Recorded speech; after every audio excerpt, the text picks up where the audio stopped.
자, 오늘은 이제 우리 아이들이 오는 것을 사실은 생각을 안 하고 계속 설교를 준비를 했습니다.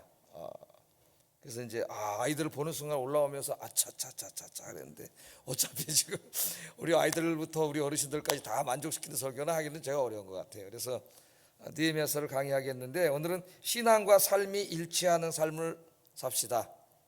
뭐가 일치해야 된다고요? 신앙과 삶이.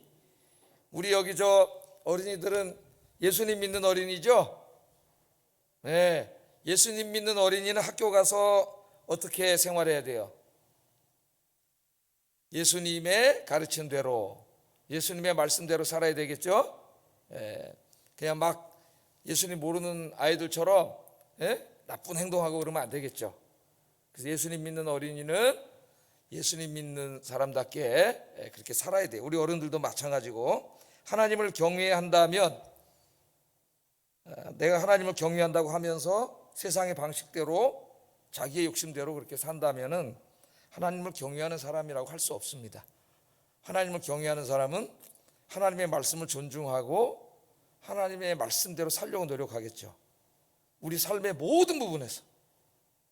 어떤 부분은 잘 순종이 되는 부분도 있고, 어떤 부분은 잘 순종이 안 되는 부분도 있습니다. 어디에 잘 순종이 안 돼요? 제가 이렇게 보니까 잘 순종이 안 되는 부분이 돈인 것 같아요. 돈을 어떻게 벌고 어떻게 쓰라는 말씀을 성경에 굉장히 많이 하셨지만은 그 말씀이 잘 지켜지지 않는 것 같습니다. 왜냐하면 우리 인간은 욕심이 있죠. 내가 다 벌어서 갖고, 내가 쓰고, 내 자식에게 물려주고, 이런 게 너무나 강하기 때문에 이게 이제 우리 인간의 죄성에서 나온 이기심인데, 하나님 그렇게 하면 안 된다고 했는데, 그런 이기심이 하나님 뜻을 어기게 하는 거죠. 자, 오늘 이제 말씀 보겠습니다. 4장까지는 느헤미야가 이제 총독으로 부임을 해가지고 자기 조국 예루살렘에 돌아왔어요. 보니까 막 성벽은 다 무너지고 성문은 다 불타고 주변에 하나님 안 믿는 사람들이 막 조롱하고 모욕하고 하나님 영광은 다 가려져 있고, 백성들의 삶은 말할 것도 없죠. 신앙을 떠나서 자기 멋대로 다 살고 있고, 뭐 엉망진창이 된 거예요. 한마디로 엉망진창이.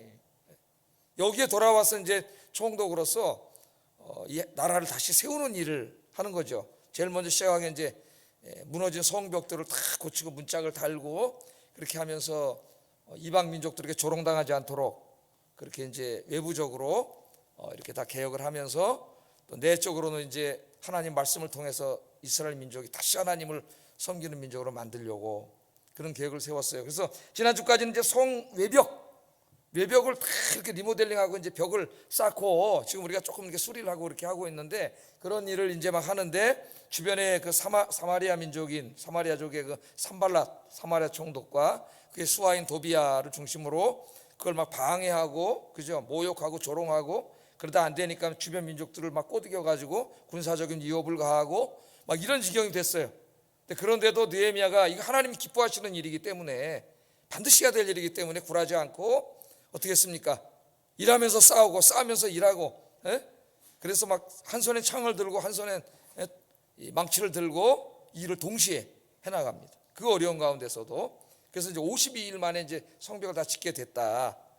그렇게 제가 지난번에 말씀을 드렸죠. 하나님 기뻐하시는 일을 우리 할 때는 신속하게 힘을 합쳐서 열정적으로 그냥 샥 해야지, 꾸물꾸물하고 또 이게 또 시험을 이러면 안 된다 그랬죠. 시험 들어요. 지난 시간에 그런 공부를 했어요. 느헤미야가 얼마나 훌륭한 리더인가, 지도자인가 를 공부했는데, 오늘 5장을 이제 보면은 외부의 위험만 있었던 게 아니고 내부의 문제가 생깁니다. 진짜 무서운 거는 내부의 적이죠. 내부에 이제 분열이 생기기 시작했어요. 내부에서. 오늘 그 문제를 다루고 있어요. 왜 내부에 분열이 됐는지 1절 한번 읽어보겠습니다. 1절 시작. 유다 사람을 원망하는데, 그때는 이제 힘을 합쳐갖고 52일 동안 성벽 공사를 막 해가지고 이제 어느 정도까지 왔는지 모르지만 상당히 진척이 그때입니다. 그때 한참 일하고 있을 때 힘을 합쳐서 막 어려움이 있어가지고 또 한 번은 막 부인들이 찾아와서 막 끌고 가고 이런 일도 있었잖아요.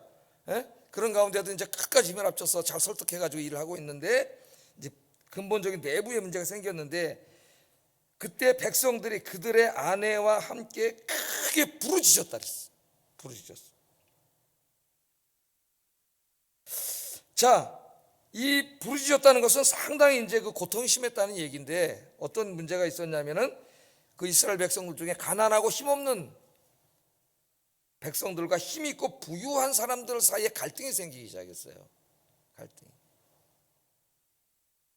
그래서 이제 이 가난한 사람들이 이 원망을 했다, 부르짖으며 원망했다 이렇게 나오는데 이 갈등이 얼마나 심각한 갈등이었나 알 수가 있습니다. 내부에서 무너지면 무너지는 거죠. 뭐. 지금 다 힘을 합쳐도 안 되잖아요. 다 힘을 합쳐서 막 한 손에 창을 들고 망치를 들고 막 이렇게 일하면서 싸우면서 일하고 아침부터 밤 늦게까지 막 별 뜰 때까지 했다 그랬잖아요. 새벽에서 별 뜰 때까지 하고 집에도 안 가고 현장에서 자면서 막 좀 이렇게 일하고 있는데 갑자기 원망이 서로에게 나오기 시작하면은 내부가 무너지면 뭐 이건 외부는 뭐 말할 것도 없는 거죠. 외부하고 상대도 안 되는 거죠. 그냥 와르르 무너지는 거예요. 자, 왜 이렇게 가진 자와 못 가진 자 사이에 원망이 생겼는가가 2절 5절에 자세히 나와요. 이제 이게 우리 사회에 어떤 불평등 또 분열을 일으키는 그런 원인들이 됩니다. 이런 내용들이. 자, 어떤 사람들은 차근차근 나와요. 자녀들과 함께 끼니를 때우기가 어렵다 이렇게 불평을 합니다. 열심히 이제 다육 동원돼서 하나님의 일을 같이 하고 있는데 밥 먹고 살 길이 없다. 끼니를 때울 길도 없다 그래요. 2절 한번 읽어보겠습니다. 시작.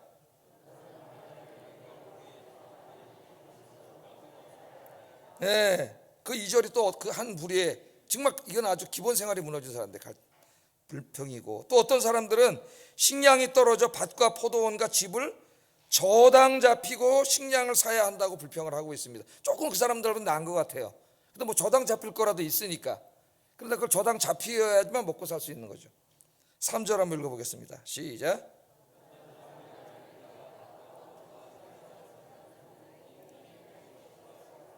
예, 또 어떤 사람들은 뭐라고 불평하냐면은 밭과 포도원을 저당 잡혀서 세금을 냈다고 불평을. 세금이라는 게 사실은 이제 가장 그 성도들의 고요를 빠는 일인데 이 세금을 너무 심하게 받아가지고 빚이 저당을 잡히지 않으면 세금을 낼 수가 없는 이런 지경까지 온 것 같아요. 4절 한번 읽어보겠습니다. 시작.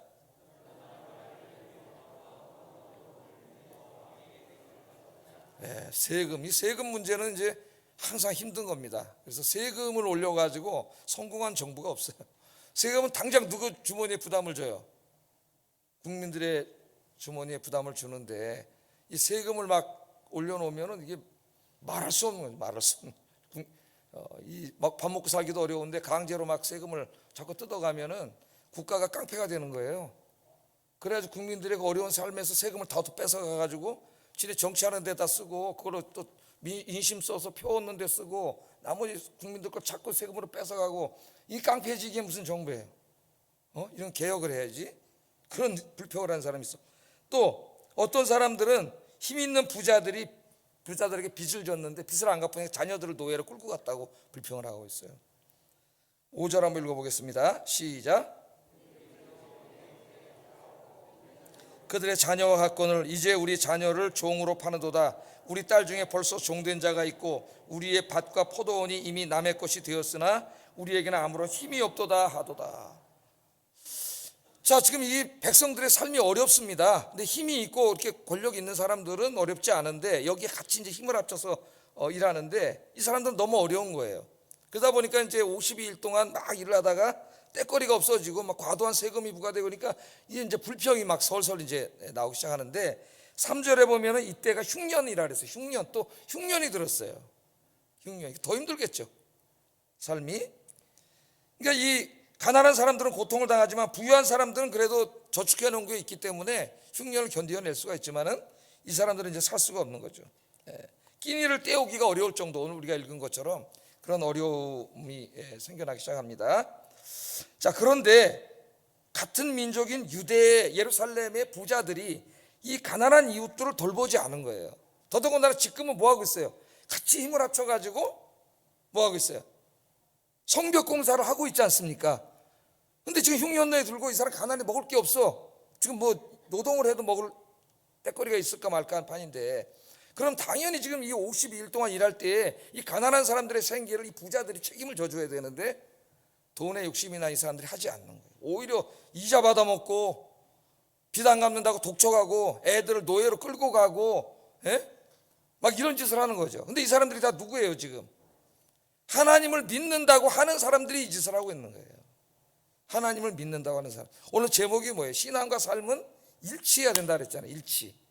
말로만 하나님 믿는 사람이지 그 사람 살아가는 행동을 보면 전혀 하나님 믿는 사람이 아닌 거예요. 예? 그렇게 막 지금 그런 일들이 벌어지고 있습니다. 예. 자, 더 이제 심각한 이야기들은 이자도 받아먹을 뿐만 아니라 담보물로 이제 밭하고 뭐 논하고 이런 걸 잡혀놓아서 이제 쌀을 좀 주고 안 갚으면 다 뺏어가는 거예요 자기들이. 예? 그것도 하죠. 심지어는 자식들을 또 해서 노예로 삼고 막 이런 일들이 이제 다 벌어졌는데, 이 모든 일들은 하나님이 다 금한 일이에요. 그러니까 돈에 대한 욕심 때문에 이 하나님이 금한 일들을 한 거죠. 이제 보세요. 출애굽기 22장 25절 하나님 뭐라 그러셨는지 한번 읽어보겠습니다. 시작.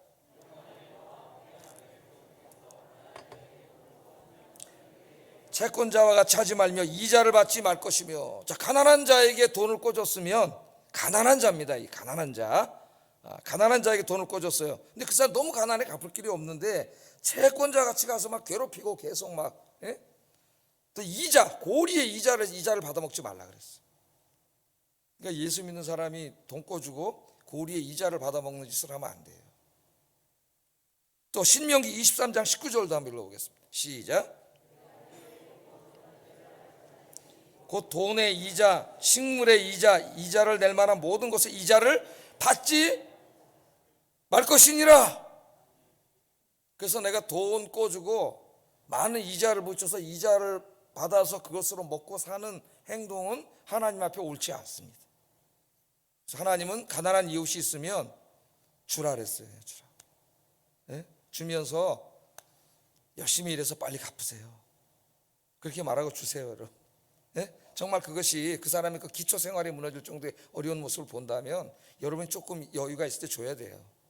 그러나 빨리 일해서 갚으세요 그러면 그 받은 사람은 빨리 일해서 정말 투잡 쓰리잡을 쓰든지 해가지고 열심히 일해가지고 빨리 갚아야 돼요. 그게 하나님의 가르침이에요. 그런데 여기 지금 이자를 받아먹고 갖다나 어려운데, 예? 하나님 믿는 사람들이 막 그렇게 하고 있는 거죠. 우리 자본주의 사회가 이게 대부분이 다 이자 받아먹고 지금 수수료 받아먹고 이래가지고 이게 뭐 금융이라는 게 다 이런 거 아닙니까, 여러분? 예? 또 하나님은 가난한 사람들의 물건, 가난한 사람 마지막 없는 거예요. 그걸 저당 잡히지 말라 그랬어요. 신명기 24장 12절 13절 읽어보겠습니다. 시작. 해질 때 그 전당물을 반드시 그에게 돌려줄 것이니라. 그거 가지고 이제 특별히 겉옷 얘기가 많이 나오는데요. 겉옷은 이스라엘 사람들이 이제 이불과 같은 것입니다. 한벌 가난한 사람들이 입고 있고 덮고도 자고 입고 다녀야 되는데 돈이 없으면 급하니까 이걸 벗어가지고 저당을 잡혔어요. 예? 그러면 저당 잡혀서도 안 되지만 저당 잡혔으면 저녁 때 되기 전에 빨리 돌려주라 그랬어요. 저녁 때 추워서 그 사람이 어떻게 살아요? 예? 그런 짓을 하면 안 돼. 아까도 제가 아침에 설교했지만 이건 돈의 노예가 된 그런 삶이 되는 거죠. 하나님이 일체 이런 일을 다 금했는데 하나님을 믿는 사람들이 사는 사회 안에 이런 일이 벌어지고 있습니다. 그래서 하나님은 이 이스라엘 사회 안에 이런 악습을 끊기를 원하셨어요. 이걸 끊으려면 누가 있을 때 끊어야 돼요? 훌륭한 지도자가 있을 때 끊어야 돼요. 하나님을 경외한 느헤미야만이 할 수 있는 사람이에요. 다른 부패한 총리가 있으면 하겠습니까? 그 힘있고 권세 있는 자들한테 정치자금 받아먹고 돈 받아먹고, 예? 그래서 그 사람들 편에 서주고 그 개혁이 될 리가 없죠. 예? 느헤미야와 같이 하나님을 경외하고 말씀에 순종한 훌륭한 정치인이 있을 때 하나님이 개혁을 시도하게 해가지고 이게 다 터져나오게 한 거예요. 그래서 느헤미야가 이 말을 듣고 이제 개혁을 합니다. 개혁을 해나가는데 특별히 이제 우리가 이 말씀을 읽으면서 오늘 다시 한번 아침 말씀도 생각하면서 하나님이 좀 여유 있게 나에게 경제적인 그런 혜택을 주신 분들이 있다면은 이제 곰곰이 한번 생각해보고 이것들을 어떻게 사용할 것인가에 대해서 곰곰이 생각을 해봐야 돼요. 우리 저 사도행전에 보면은 4장 32절 37절 성령이 충만하게 임했을 때 예루살렘 교회 성도들이 한 일입니다. 한번 읽어보겠습니다. 시작.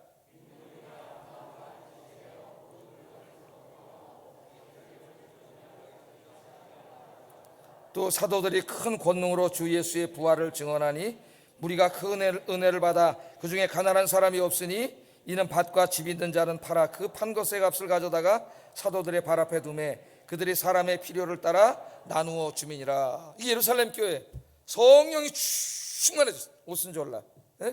그랬더니 안 보이던 게 보이는 거예요. 이전까지는 성령 충만하기 전까지는 자기밖에 안 보였어요. 자기밖에. 그런데 성령이 충만해지니까 자기 아닌 옆에 사람이 보이는 거지. 이기심이 뭡니까? 자기만 보는 거예요. 자기 생각만 하는 거죠. 근데 진짜 은혜를 받으니까 옆에 사람이 보이는 거예요. 이제까지는 안 보이는데 가난한 사람이 너무 많은 거야. 그러니까 집이 2개 있고 3채 있고 땅이 많고 이런 사람들이 자기 살 것만 빼놓고 다 팔아서 사도들한테 가져오니까 사도들이 그걸 다 이렇게 이제 가난한 성도들에게 나눠줘가지고 예루살렘 교회 성도들의 삶에 이 평균케 됐다 그랬어요. 평균케. 여기서 이제 기독교 예수님이 공산주의자라고 주장하는 이상한 좌파학자들도 있는데, 얘는 국가가 강제로 다 사유재산을 뺏어가지고 나눠주는 게 아니고 자발적으로 이루어진 겁니다. 은혜가 충만했을 때 이게 아름다운 공동체죠. 그래서 여러분들 이제 오늘 이 모습을 보세요. 예루살렘에 다 하나님 믿는 사람들인데 그 어려운 가운데 돈이 좀 있으면 같이 이렇게 나눠주고 살았으면 되는데 오히려 이자 받아먹고 저당 잡혀먹고 돈 안 갚는다고 막 닥달하고 애들 데려다 노예로 삼고 이런 못된 짓을 하면서 살잖아요. 그래서 하나님이 이것을 깨닫게 해주시는 거예요. 느헤미야를 통해서 개혁을 하게 해주시는데, 늘 우리 주변의 어려운 이웃들을 돌아보면서 하나님께서 주신 것들을 나 혼자 다 갖겠다고 욕심 부리지 말고 조금이라도 사랑을 베풀고 사시는 여러분 되기를 주의 이름으로 축복합니다. 그게 다 하나님 앞에 상급이고, 여러분이 다 욕심 부리고 갖고 살면은 아무것도 없어요. 하나님 앞에. 여러분 하나님 앞에 가면 내가 너에게 준 재물 다 어디다 쓰고 왔냐? 그런 걸 대답을 해야 됩니다. 결산을 해요. 아유, 나 혼자 잘 먹고 놀러 다니고 좋은 거 사 입고 배 터지게 먹다 자식 다 주고 왔습니다. 자, 이 하나님 뭐라 그러실 것 같아요? 그러면 얘 이놈 새끼 지옥에 나가라 할 것 같아요. 네? 그래서 하나님 주신 걸 늘 생각하면서 살아야 돼요. 우리 친구들이 이제 학교 가면은 예수 믿는 우리 친구들이니까 어떻게 해야 돼? 좀 약한 친구들, 힘없는 친구들, 남들이 괴롭히고 막 왕따시키고 그런 애들이 있으면 같이 해야 돼요? 아니면 여러분 도와줘야 돼요? 그렇지. 왕따시킨 애들이 있으면 니네들이 가서 못 시키게 하고 걔랑 친구가 돼주고, 그게 바로 이렇게 예수님의 가르친 대로 사는 것이고, 그럼 예수님이 기뻐하세요. 그 목사님이 그 가끔 설교 때 얘기한 얘기를 이제 했는데, 선배가 한 분 계세요. 선배가 1년 선배인데 유도부 주장이죠. 유도부 주장에 희문고등학교 유도부 주장. 그러니까 다 누가 와서 감히 뭐라 그럴 사람이 없어요. 다 쓰는데 아무도 꼼짝 못하죠. 누구도. 교회를 열심히 다니는 그런 분이었는데 이분이 선생님보다 더 무서워요. 애들 때리지 않아요. 딱 가다가 이제 옛날에 보면 모자 쓰고 막 가방 이렇게 옆에다 끼고 이제 조금 껄렁껄렁한 애들이 모자 삐딱하게 해서 호크는 딱 끌고 이제 다 불러. 다 끌려가가지고 절대 뭐라 그러진 않아. 호크 도로 채워주고 모자 똑바로 다 씌워주고 가방 딱 들고 척척척 이렇게 보내요. 그 이제 내 친구 중에 하나가 그분하고 이제 친한데 난 친하지는 않아요. 잘 모르고. 근데 하여튼 저 형은 다 좋은데 나쁜 게 하나 있다 그래. 옛날에 토요일 날도 중고등부 예배가 있었습니다. 교회에. 토요일만 되면 다 끌고 간대. 자기도 후배들 교회 가가지고 예배 드리자고 다 데리고 간대. 아, 멋있어요 안 멋있어요? 멋있어 안 멋있어? 그래, 하나님 여러분에게 준 그 힘을 정의로운 데 사용해야 돼. 느헤미야처럼 훌륭한 우리 그리스도인들이 되기 바랍니다. 누가 괴롭힌다고 같이 괴롭히고 막 그러면 안 되죠. 우리 아연이는 또 키도 커가지고 아연이가 한번 딱 군기 잡으면 다 잡힐 것 같은데요. 자, 느헤미야가 이 소식을 들었어요. 이스라엘의 대통령, 총리 느헤미야가 이 소식을 들었어요. 몰랐는데 백성들의 원망을 하면 이걸 탁 들었습니다. 이 정의로운 사람이 어떻게 했을까요? 이 사람이 타락한 자 같으면 듣지도 않았을 거예요. 권력 있는 사람들이 아닙니다 그러면서 돈 갖다 주고 다 받아먹고 그냥 헬렐레하고 이때까지 총독들이 다 그러고 갔어요. 이 사람에게 통하지 않는 사람. 6절 한번 읽어보겠습니다. 시작. 크게 노하였으나 내가 백성의 부르짖음과 이 말을 듣고 어떻게 했어요? 느헤미야가 크게 노했어요. 크게 노했어요. 느헤미야는 동족을 고리의 이자로 착취하는 상류층 사람들을 도저히 용납할 수가 없었습니다. 이 얘기를 들었을 때 화가 확. 이 화는 나쁜 화예요, 좋은 화예요? 의로운 분노죠. 의로운 분노. 악에 대해서 분노할 줄 모르면 이 땅의 악은 없어지지 않습니다. 악을 보면은 분노할 줄 알아야 된다 그랬죠. 길거리에 가는데 선량한 사람을 괴롭히는 깡패가 있으면 지나가는 시민들이 분노하지 않으면 우리 길거리는 아무도 다니지 못해요. 낮에도 걔네들이 다 그러고 다니니까. 그러나 내가 우리 인터넷을 보면 우리 시민들이 굉장히 용감하더라고요. 참 감사해요. 누가 하나 막 잘못하고 도망가면은 막 택시 하시는 끝까지 쫓아가서 경찰이 잡는 게 아니라 그분들이 잡고. 야, 그래서 어떨 땐 참 감사하다는 생각이 들어요. 우리 젊은이들이, 정의로운 친구들이 굉장히 많죠. 굉장히 분노를 했습니다. 자, 그러니까 이제 이걸 개혁해야 되겠죠. 총독이에요, 총독. 마땅히 하나님이 그 자리에 왜 세워놨어요? 하나님의 정의를 실천하라고 세워놨지. 그죠? 정의는 뭐가 정의입니까? 잘못된 것을 바로잡는 게 정의예요. 잘못된 것을 보고 내버려두면 정의가 아니에요. 교회나 어디서나 잘못된 것은 바로잡아야지. 하나님 기뻐하지 않는 것인데. 그래서 이것을 다 이제 바로잡아요. 바로잡는데 즉각적으로 행동하지는 않습니다. 보통 사람이 화가 나면은 화가 나면 어떻게 돼요? 이런 놈의 새끼들 당장 아웃시켜라 이렇게 할 수가 있겠죠. 그러나 그렇게 할 수 있는 상황도 아니고 이미 그들의 뿌리가 너무나 지금 박혀 있죠. 그 사회에. 즉각적으로 행동하지 않고 깊이 생각했다 그래서 이걸 어떻게 해결할까? 이게 이제 이 사람 훌륭한 점이에요. 7절까지 한번 6절 7절 다시 읽어보겠습니다. 시작. 깊이 생각하고 화가 났지만 그 화난 상태에서 뭘 결정을 하면은 실수하게 됩니다. 그죠? 화가 났을 때는 제가 말하지 말라 그러잖아요. 화났을 때 말을 하면 독한 얘기가 나와요. 과격한 얘기가 나오고 한번 뱉은 말은 주워 담지 못합니다. 듣는 사람의 가슴에 심한 상처를 주고 그거는 해결되지 않아요. 부부간에 해결되지 않아요. 화나면 얘기하지 마세요. 화났을 때 뭘 정하지 마세요. 화났을 때 말해버리면 돌이킬 수 없어요. 분노한 상태에서 즉각적으로 행동하면 현명한 조치를 취할 수 없을 뿐만 아니라 졸속으로 이를 해결할 위험이 있습니다. 그래서 느헤미야는 깊이 생각합니다. 이걸 어떻게 주님의 뜻 안에서 지혜롭게 해결할 것인가. 누구를 처벌하는 게 목적이 아니라 정의의 목적이 정의가 되면 안 된다 그랬죠. 정의의 목적을 정의로 삼으면 폭력 집단이 돼요. 정의의 목적은 사랑이 돼야 됩니다. 사랑이. 공동체 전체가 말씀 안에서 사랑하며 살게 만드는 게 목적이지 잘못하는 사람을 잡아다가 처벌하는 게 목적이 되면 큰일 나는 거예요. 프랑스 혁명이 그렇게 해서 잘못된 거 아닙니까? 로베스피에로가 그 변호사예요. 혁명을 일으켜서 정권을 잡고 보니까 맨 때려 죽일 놈밖에 안 보이는 거예요. 다 보니까 전부 부정부패하고 나쁜 놈들이야. 그래서 잡아다 단도대에다 다 잡아 죽였어. 결론 그러다 자기도 반대파에게 밀려가지고 몇 달 만에 자기도 단도대에서 죽었어요. 어리석은 거죠. 정의의 목적이 정의로 삼았기 때문에 피비린내 나는 일밖에 안 벌어지는. 우리 사회 정치하는 사람들이 조심해야 될 일입니다. 왜 정의를 시행하고자 하는가? 온 국민이 서로 용서하고 화해해서 하나 되게 하기 위함이 그게 목적이 돼야 되는 거예요. 전체적으로. 그래서 늘 그랬던 것처럼 기도하면서 하나님의 지혜를 구하고 그래서 신중하게 일을 해결해요. 일을 해결하는 게 목적이죠. 해결하는 게 목적이 두드러 부시고 잡아다 패는 게 목적이 아니잖아요. 자, 7절부터 13절에 보면은 느헤미야가 이제 깊이 기도하고 생각한 이후에 이 문제를 해결하는 내용이 쭉 나옵니다.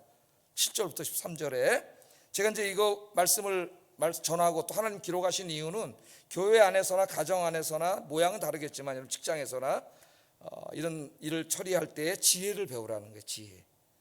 지혜롭게 해결하면은 모든 일이 잘 해결이 되는데 분노한 상태에서 턱 던져버리면 해결할 수 없는 수렁에 빠져요.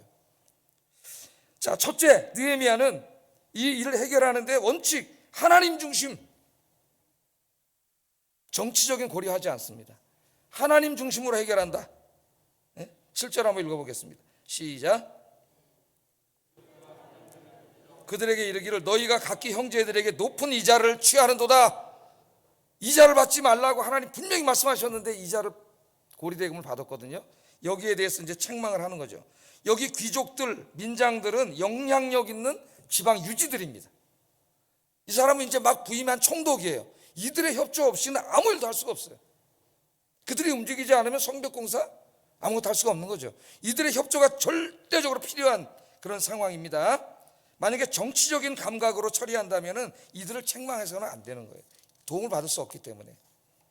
그런데 느헤미야는 책망합니다. 잘못한 것에 대해서 어떤 인간의 규범이 아니라 하나님의 말씀을 어긴 것에 대해서 책망을 하죠. 책망을 해요. 느헤미야는 절대 일도 정치적인 고려를 하지 않습니다.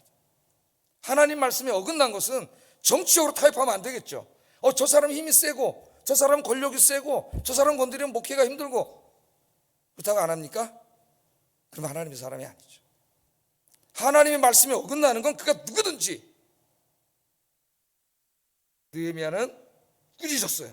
그러니까 하나님 중심이에요. 하나님 중심. 자꾸 저 사람 보고 저 사람 뒤돌아보고 저 사람 뒤돌아보면은 아무것도 못해요. 하나님 중심. 두 번째는 느헤미야는 문제의 핵심을 정확하게 파악하는 데 주력을 했어요. 여기저기 귀동냥으로 듣고 울부짖는 소리만 듣고 그냥 막 하면 하지도 않은 일까지 막 개혁하려고 그러다 보면 오히려 문제가 생길 수 있습니다. 그러니까 문제의 실체를 정확하게 파악을 해요. 느헤미야. 오늘 성경을 읽어보면은 그러니까 지도자들이 큰 실수를 하는 것 중에 하나가 뭐냐면은 한쪽의 이야기만 듣고 성급하게 일을 처리하는 거예요. 화나가지고. 어리석은 자죠. 지도자는 공동체에 문제가 생겼을 때 다양한 루트를 통해서 상황을 신속하게 그러나 객관적으로 파악하려는 노력을 해야 됩니다. 아무도 억울한 일 당하는 사람이 없도록 공정하게 일을 처리해야 되죠. 그렇게 했어요. 그랬더니 8절에 뭐라 그랬어요? 그들이 잠잠하여 말이 없기로. 왜? 이것이 공정하고 자기들이 잘못한 것에 대해서 분명하게 지적을 하고 있기 때문에 뭐라고 말을 할 수가 없어요. 그래서 그들이 불평이 나올지 모르지만은 할 수가 없는 거죠. 잠잠했다 그렇게 이야기하고 있습니다. 자, 세 번째 느헤미야는 이 개혁의 기준을 하나님의 말씀으로 삼았다는 거예요. 말씀으로. 우리가 어떤 일을 개혁하거나 잘못을 바로잡을 때 자기의 생각이 중심에 있으면 안 됩니다. 하나님의 말씀이에요. 뭘 개혁하는 거예요? 종교개혁이 뭐예요? 중세의 로만 카톨릭 교회가 하나님의 말씀으로부터 벗어난 거예요. 벗어났기 때문에 하나님의 말씀으로 다시 돌아가자는 거예요. 종교개혁이 무슨 큰 군사훈련, 군사들이 모여서 무슨 혁명을 일으키고 힘으로 뒤집어 엎고 그런 게 아닙니다. 하나님의 말씀으로 돌아가자. The return to the word of God. 하나님의 말씀으로 돌아가자. 중세 교회가 너무 하나님의 말씀으로부터 저쪽으로 가가지고 면죄부까지 팔아먹고 있었잖아요. 예? 말씀으로 돌아가자. 9절 한번 읽어보겠습니다. 시작.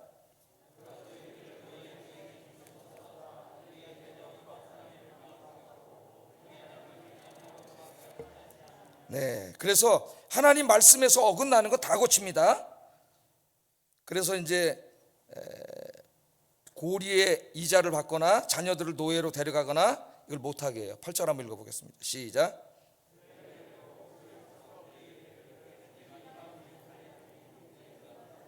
우리의 힘을 다하여 도로 찾았거늘 너희는 너희 형제를 팔고자 하느냐?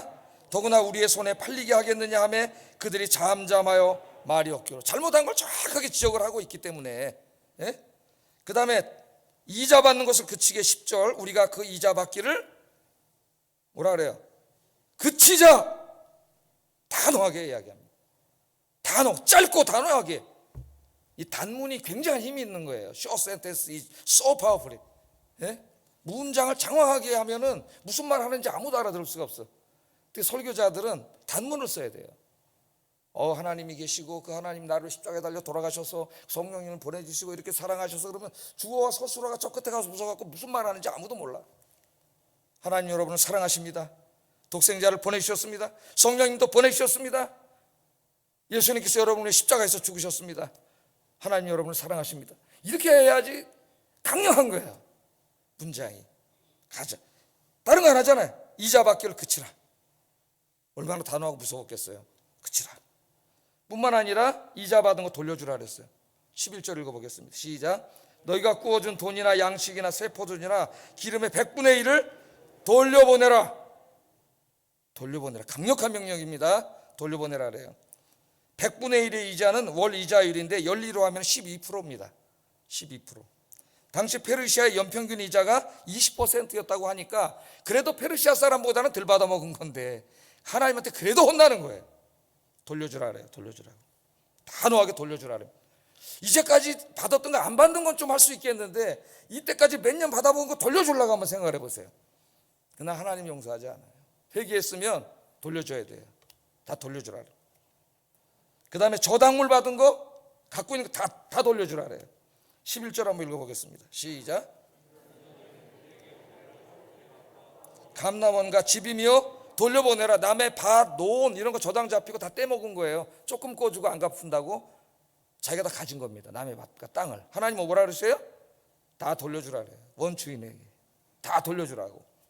하나님의 말씀을 어기고 취득한 불의한 소득 일체 허용하지 않습니다. 다 돌려줘요. 손에 끼친 사람들에게. 예? 다. 저 대장동 뭐 이런 그 입주민들이 얼마나 많은 손해를 봤어요. 다 국가에서 환수해서 돌려줘야지. 주민들에게. 그 사기꾼들이 갖고 있으면 되겠어요? 다 환수해서 돌려줘야 되는 거죠. 다 돌려주라. 그랬더니 이 사람들이 어떻게 반응을 합니까? 12절 한번 읽어보겠습니다. 시작. 돌려보내고 그들에게서 아무것도 요구하지 아니하리이다. 아멘. 이게 인간의 생각을 말했으면 저항을 했을 거예요. 그러나 하나님의 말씀을 조목조목 짚으면서 그들의 잘못한 걸 정확하게 이야기하고 있기 때문에 거역을 하지 못하고 엄청나게 많은 걸 토해내야 되는 거죠. 이제까지 쌓아놓은 거를. 그러나 말씀대로 하겠다고 다 그렇게 이야기를 하고 있습니다. 여러분들의 삶 속에 있어서나 뭐 교회 공동체 생활에 있어서나 제일 중요한 건 우리의 삶의 기준은 항상 말씀이라는 거. 말씀을 여러분 기준으로 해서 내가 잘못된 게 있다면 오늘 이렇게 다 돌려주고 다 원상복귀시키는 여러분 되길 주의 이름으로 축복합니다. 네 번째 마지막으로 느헤미야는 이 일을 하는데 미루지 말고 당장 하라 그래. 당장. 11절 한번 읽어보겠습니다. 시작.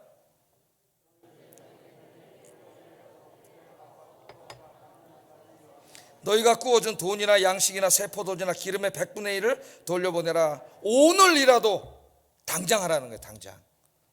좀 생각해 봐야죠. 생각해 보고 하겠습니다. 그럼 마귀가 역사할 수가 없어요. 잘못한 게 밝혀졌고 내가 고치기를 원한다면 당장 다 끊어버려. 하나님 기뻐하지 않는 일 당장 다 끊어버리시기를 주의 이름으로 축복합니다. 그러니까 다 하겠다 그랬잖아요. 그런데 느헤미야가 마지막 못을 더 박습니다. 하겠다 그러는데 13절 맹세까지 시켜요. 한번 읽어보겠습니다. 시작. 그들이 말하기를 우리가 당신의 말씀대로 행하여 돌려보내고 그들에게서 아무것도 요구하지 아니리다 하기로 내가 제사장들을 불러 그들에게 그 말대로 행하겠다고 맹세하게 하고 내가 옷자락을 털며 이르기를 이 말대로 행하지 아니하는 자는 모두 하나님이 또한 이와 같이 그 집과 산업에서 털어버리실지니 그는 곧 이렇게 털려서 빈손이 될지로다 하며 회중이 다 아멘하고 여호와를 찬송하고 백성들이 그 말한 대로 행하였느니라. 아멘. 제사장 불러다 놓고 맹세를 시킵니다. 지금 니네가 한 말이 헛말이 되지 않도록 맹세를 해. 이제 맹세라고 안 지키면은 하나님 다 털어가지고 거지가 되게 하겠다는 맹세를 시킨 거예요. 그래서 그 맹세를 다 하고 백성들이 아멘하고 여호와를 찬송하고 말씀대로 행하였느니라. 아멘. 여러분들이 설교를 오늘 들었으니까 일로 듣고 일로 흘리면 안 되겠죠. 이 말씀을 가슴에 새기고 이 말씀이 여러분의 머리로 이해가 되고 가슴을 뜨겁게 하고 여러분의 의지를 작동해서 여러분의 삶을 변화시키고 잘못된 것들을 다 고치고 하나님께로 더 가까이 가시는 우리 아영교회 성도들 되시기를 주의 이름으로 축복합니다. 특별히 오늘 우리 자라나는 아이들이 무슨 설교하는지 어려워서 딴 생각하고 있었는지 어쨌는지 잘 모르겠지만은 우리 아이들을 위해서 많이 기도해 주세요. 청년들, 청소년들이 열심히 공부하고 자기 분야 열심히 해서 이 땅의 지도자들이 우리 아영교회에서 많이 나올 수 있도록. 예? 우리가 90년이 됐다고 하는데 우리가 그런 지도자를 배출했습니까?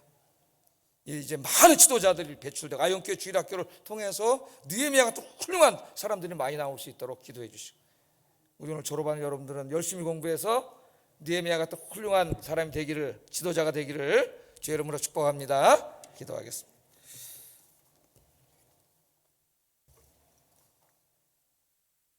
자, 오늘 말씀을 생각하면서 기도하겠어요. 하나님의 백성들은 어려운 이웃들을 사랑하고 도우며 살아야 합니다.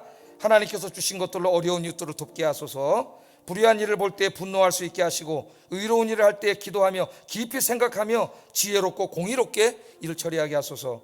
하나님께서 기뻐하시지 않는 모든 삶을 포기하고 지금 이 시간부터 하나님께서 기뻐하시는 삶을 살게 하소서. 기도하겠습니다.